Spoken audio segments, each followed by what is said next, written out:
वो इस प्रश्न में कहते हैं कि संलग्न चित्र में प्रदर्शित नेटवर्क का तुल्य प्रतिरोध ज्ञात कीजिए। तो हमारे पास एक नेटवर्क है जिसपे बहुत सारे प्रतिरोध जुड़ रहे हैं, 1 2 3 4 वर्ग आप इनको मान सकते हैं, बॉक्स मान सकते हैं, नो प्रॉब्लम। और इसमें ऊपर वाली पंक्ति में 1 ओम 1 ओम 1 1 1 1 1 1 ओम के ही प्रतिरोध जुड़ रहे हैं, और नीचे वाली पंक्ति में यदि हम ध्यान देंगे तो 2 2 2 2 2 ओम के ही प्रतिरोध सब में जुड़ रहे हैं। ऊपर वाली पंक्ति में 2 प्रतिरोध है, नीचे वाली पंक्ति में भी 2 प्रतिरोध है। अब 1 ओम में और इस 1 ओम में अगर हम तार देखें तो केवल एक ही तार है, कोई भी जंक्शन नहीं है, कोई भी दूसरा वायर इसमें कनेक्ट नहीं है। जब एक ही तार से चीजें जुड़ी है, प्रतिरोध जुड़े हैं, तो ये कौन से क्रम में हो जाते हैं? श्रेणी क्रम में हो जाते हैं। ये इसका कौन सा भाग है? ये पहला बॉक्स हो गया, ये दूसरा बॉक्स हो गया, ये इसका तीसरा बॉक्स हो गया, और ये इसका चौथा बॉक्स हो गया। और भी बहुत सारे बॉक्स आप इसमें बना सकते हो अपनी इच्छा अनुसार, परंतु प्रश्न में आपको केवल इतना ही दे रखा था। अब हम केवल 1 2 3 4 बॉक्स के स्थान पर इसके किसी भी एक बॉक्स पर विचार करें, किसी भी एक बॉक्स पर।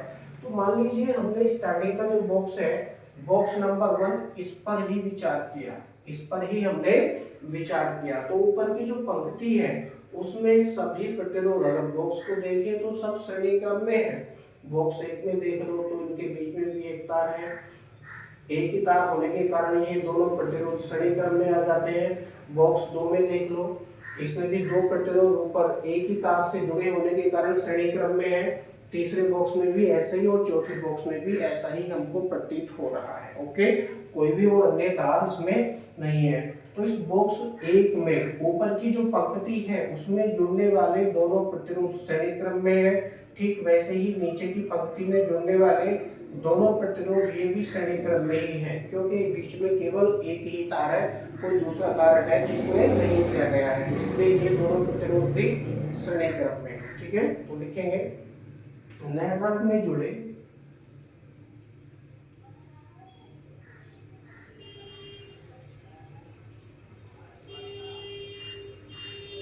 नेटवर्क में जुड़े ऊपर की पंक्ति में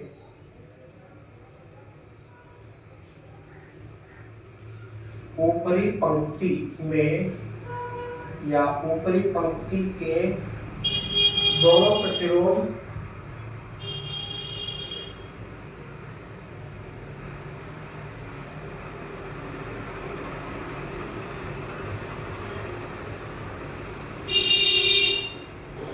श्रेणी क्रम में है तथा निचली पंक्ति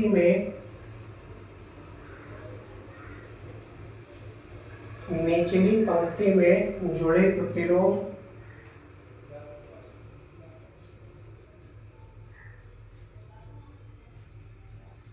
निचली पंक्ति में जुड़े प्रतिरोध भी श्रेणी क्रम में है।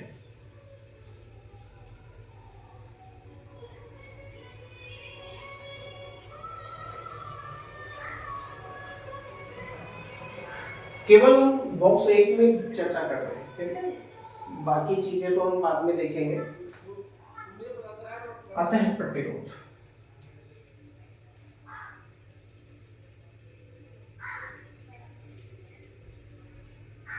अब देखिए R dash R double dash R triple dash हम इसको नहीं करेंगे, सीधा ऊपर की पंक्ति के लिए हम तुल्य प्रतिरोध क्या मान लेंगे? R1 मान लेंगे दोनों के स्थान पर।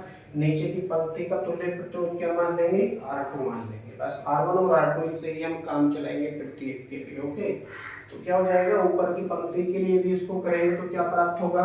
R1 इक्वल टू, देखिए सूत्र होता है 1 + 1 + 1 + 1, इसी तरह से हम चलते चले जाएंगे। तो 1 + 1 क्या प्राप्त होगा? R1 = 2 ओम हमको प्राप्त होगा। ठीक इसी प्रकार से नीचे की पंक्ति का आप ले लीजिए, R2 = 2 + 2, 2 + 2 करेंगे तो क्या प्राप्त होगा? R2 = 4 ओम हमको प्राप्त होगा। इसका मतलब क्या हुआ कि ऊपर वाले दोनों प्रतिरोधों के स्थान पर अकेला 2 ओम का प्रतिरोध भी आप लगा सकते हैं। तो लगाइए, और नीचे वाले जो 2 ओम के प्रतिरोध हैं इनके स्थान पर हम अकेला क्या लगा सकते हैं, 4 ओम का प्रतिरोध भी लगा सकते हैं। तो चित्र आपका कुछ इस तरह से ये हो जाएगा।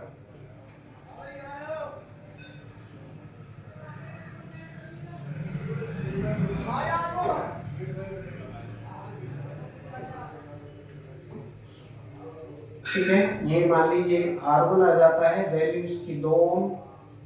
ये आपका R2 आ जाता है, वैल्यू इसकी 4 ओम। अब देखिए R1 और R2 के बीच में अलग अलग तार है, अलग अलग जंक्शन से जुड़े हुए हैं। ये बिंदु क्या है आपका A है।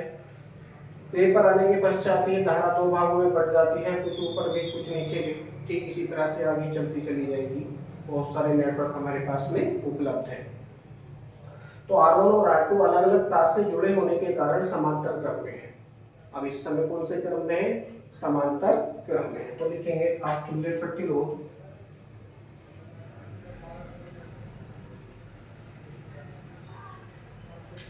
अब तुल्य प्रतिरोध कौन से, R1 व R2, R1 व R2 कौन से क्रम में है, समांतर क्रम में है। अतः बॉक्स 1 का तुल्य प्रतिरोध, बॉक्स 1 के तुल्य प्रतिरोध को मैं क्या दर्शाता हूं, R, चलो डैश कर लो कोई दिक्कत नहीं, R डैश इक्वल टू, समांतर क्रम का सूत्र होता है 1/R dash equal to 1/R1 plus 1/R2।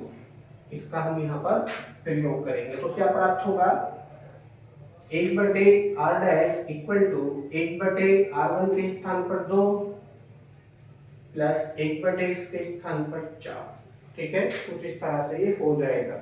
अब 4 का और 2 का एलसीएम लेंगे तो क्या प्राप्त होगा, हमको 4 ही प्राप्त होगा।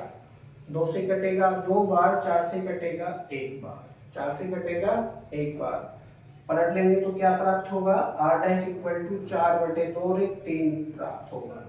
यानी इन सब के स्थान पर हम 4/3 ओम का प्रतिरोध भी लगा सकते हैं। 4/3 ओम ये किसका आ रहा है, हमारा एक बॉक्स का आ रहा है, दूसरे का भी इतना ही होगा, तीसरे का भी इतना ही होगा और चौथे का भी इतना ही होगा। 4/3 ओम ही ये हमको प्राप्त होगा सभी बॉक्स का। ठीक है, बॉक्स 1, बॉक्स 2, बॉक्स 3, बॉक्स 4। अब बॉक्स 1, बॉक्स 2, बॉक्स 3, बॉक्स 4 ये सभी प्रतिरोध जो भी जुड़े हैं एक ही तार से जुड़े होने के कारण श्रेणी क्रम में आ जाते हैं।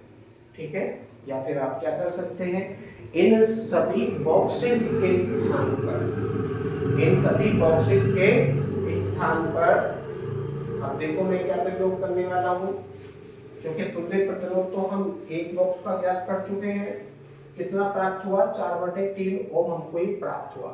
यानी इन चारों प्रतिरोधों के स्थान पर अकेला 4/3 ओम का प्रतिरोध भी आप प्रयोग कर सकते हैं। तो कीजिए, यदि हम ऐसा करेंगे तो क्या प्राप्त होगा, कुछ हमारा जो चित्र है इस तरह से हो जाएगा।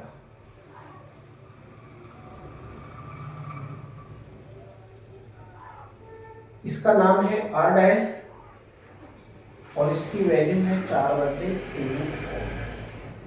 ठीक है, सेम वैसे ही अब जो दूसरा बॉक्स है आपका, इसका तुल्य प्रतिरोध भी 4/3 ओम ही प्राप्त होगा।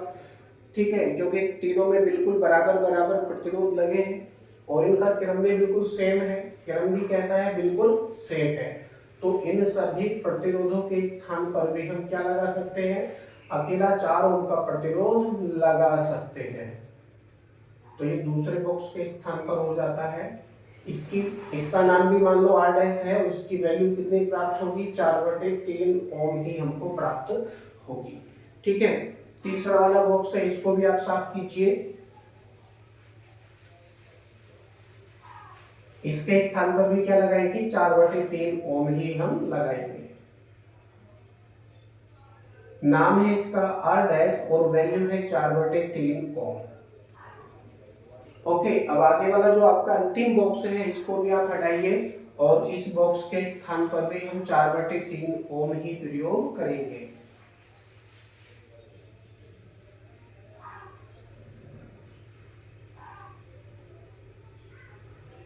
इसका नाम है आर डैश और वैल्यू 4/3 ओम।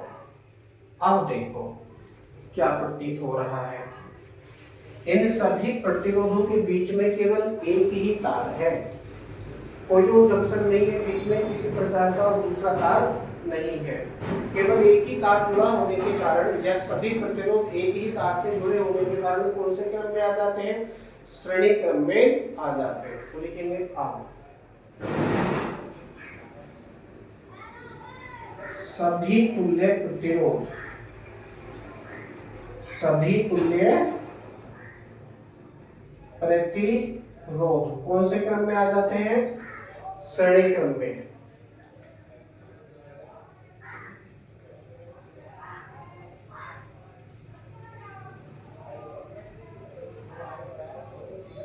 अतः पूरे नेटवर्क का, अतः पूरे नेटवर्क का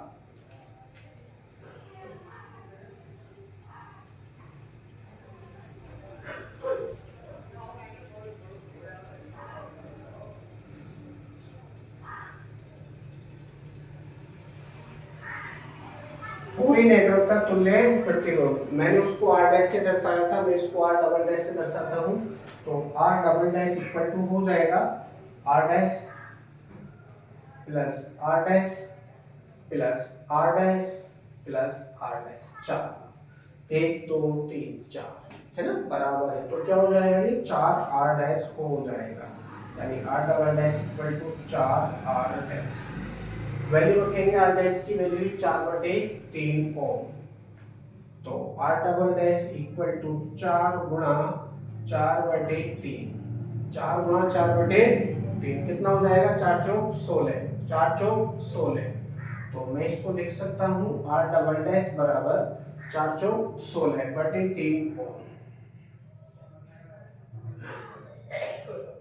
16/3 ओम ये हमको प्राप्त हो जाता है। ओके, यहाँ आने के पश्चात ये प्रश्न भी आपका कंप्लीट हो जाता है। जो पूरा नेटवर्क है आपका बिंदु ए से बिंदु बी के बीच में बहुत सारा प्रतिरोध थे, इसके अंतर्गत उन सभी के स्थान पर अकेला 16/3 ओम का प्रतिरोध भी आप लगा सकते हैं। ओके, और ये जो तुल्य प्रतिरोध है पूरे नेटवर्क का, आप इसे बिंदु ए व बिंदु बी के बीच का तुल्य प्रतिरोध भी कह सकते हैं। ठीक है, तो यहाँ आने के पश्चात ये प्रश्न भी आपका पूरी तरह से कंप्लीट हो जाता है।